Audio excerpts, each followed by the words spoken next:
आदाब, ये आकाशवाणी है। खबरों के साथ मैं अर्जुमंद अली खान।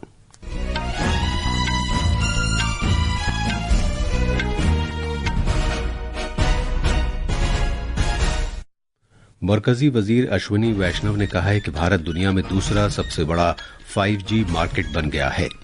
तमिलनाडु के वजीर आला M.K. स्टालिन ने वक्फ तरमीमी बिल के खिलाफ करारदाद पेश की है। बीजेपी के अरकान असेंबली ने वॉकआउट किया। सरकार आज नई दिल्ली में कमर्शियल कोयला कानों की नीलामी का 12वां मरहला शुरू कर रही है और खेलो इंडिया पैरा गेम्स 2025 आज शाम नई दिल्ली में शानदार तकरीब के साथ इख्तिताम पजीर हो रहे हैं।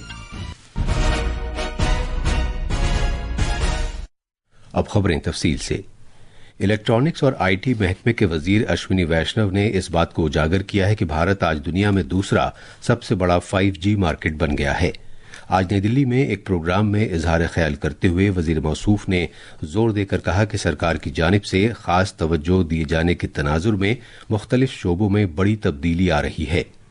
जनाब वैष्णव ने कहा कि मुख्तलिफ शोबों में करीब करीब 11 लाख करोड़ रुपए की सरमायाकारी हो रही है।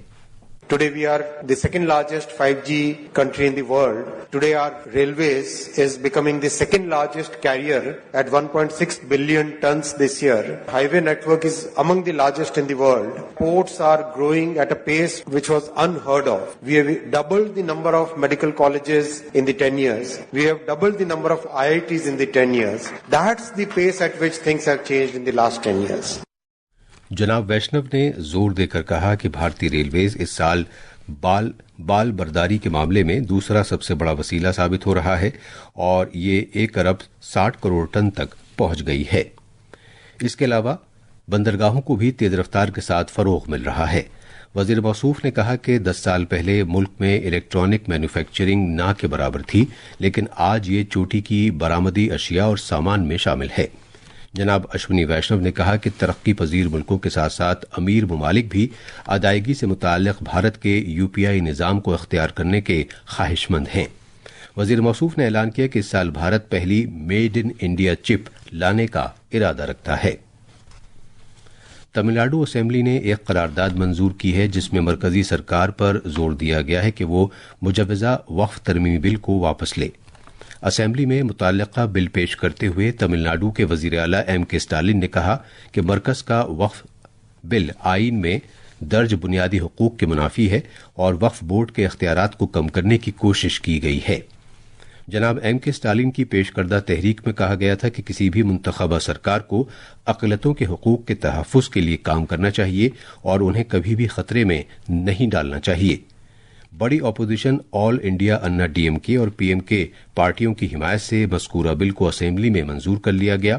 बीजेपी के अरकान ने बिल की मुखालफत करते हुए वॉकआउट किया। बाद में नामानिगारों से बात करते हुए बीजेपी की महिला मोर्चा की कौमी सदर और बीजेपी की मेंबर असेंबली वनाती श्रीनिवासन ने कहा कि मरकजी सरकार को वक्फ एक्ट में किसी भी तरह की तब्दीली करने का इख्तियार हासिल है। जम्मू कश्मीर में एशिया की सबसे तवील टनल जोजिला टनल का तकरीबन 70% काम मुकम्मल हो गया है। मज़कूरा प्रोजेक्ट से श्रीनगर और लद्दाख के दरमियान हर मौसम में सड़क राब्ता फराहम हो सकेगा। इस पर 5,500 करोड़ रुपए से ज्यादा की लागत आएगी। जोजिला टनल प्रोजेक्ट के तहत 13 किलोमीटर से ज्यादा टनल तामीर की जा रही है और टनल तक 17 किलोमीटर से ज्यादा तवील सड़कें बनाई जा रही हैं, जिनकी मजमूई लंबाई 30 किलोमीटर से ज्यादा है। सड़क ट्रांसपोर्ट और शाहराहों के महकमे के वजीर नितिन गडकरी ने आज लोकसभा में सवालों के वक्फे के दौरान जिमनी सवालों को जवाब देते हुए ये बात कही। उन्होंने बताया कि जम्मू कश्मीर में 2 लाख करोड़ रुपए मालियत के सड़कों के बुनियादी ढांचे के प्रोजेक्टों पर काम हो रहा है। जनाब गडकरी ने मजीद कहा कि सड़क राब्ते को मजीद बेहतर बनाने की खातिर जम्मू कश्मीर में 105 टनल भी बनाई जा रही हैं। करीब 2 लाख करोड़ के काम हम जम्मू कश्मीर में कर रहे हैं। 105 टनल बना रही है। एशिया की सबसे बड़ी जोजिला टनल जो 12,000 करोड़ रुपए जिसकी एस्टिमेटेड कॉस्ट थी, वो केवल 5,500 करोड़ में बनाकर 5वीं बार टेंडर हुआ, पैसे बचाकर उसका काम 70% पूरा हुआ है। ये कारगिल के पहाड़ी के नीचे है, -8 डिग्री तक टेम्परेचर है और उस कठिनाइयों में हमारे लोगों ने बहुत अच्छा काम किया है। ये खबरें आकाशवाणी से नशर की जा रही हैं। कोयले की वजारत आज नई दिल्ली में तिजारती कोयला कानों की 12वें मरहले की नीलामी का आगाज करेगी। पेशकर्दा कानों में से 13 मुकम्मल तौर पर दरियाफ्त शुदा जबकि 12 जुज़वी तौर पर दरियाफ्त शुदा हैं जो फौरी और मुस्तक़बिल के तरक्की के लिए मौक़े फराहम कर रही हैं। 12वें मरहले की कमर्शियल कोयला कानों की नीलामी का मकसद घरेलू और बैनुल-अक़वामी सरमायाकारों की नुमायां दिलचस्पी को राग़िब करना है, जिससे भारत के तवानाई और सनअती तरक्की में खुद किफ़ालत के अज़्म को मज़ीद तक़वियत मिलेगी। झारखंड असेंबली के बजट इजलास के आखिरी दिन अपोजिशन भारतीय जनता पार्टी ने रियासत में अमन व कानून की सूरत हाल पर एहतजाज करते हुए ऐवान में कार्रवाई में रखना अंदाजी की। उन्होंने बीजेपी के मकामी लीडर अनिल कुमार महतो के कल दोपहर कत्ल के खिलाफ एहतजाज किया। बीजेपी के सीनियर लीडर और दिफा के वजीर ममलकत संजय सेठ ने कहा कि रियासत में अमन व कानून खत्म हो गया है।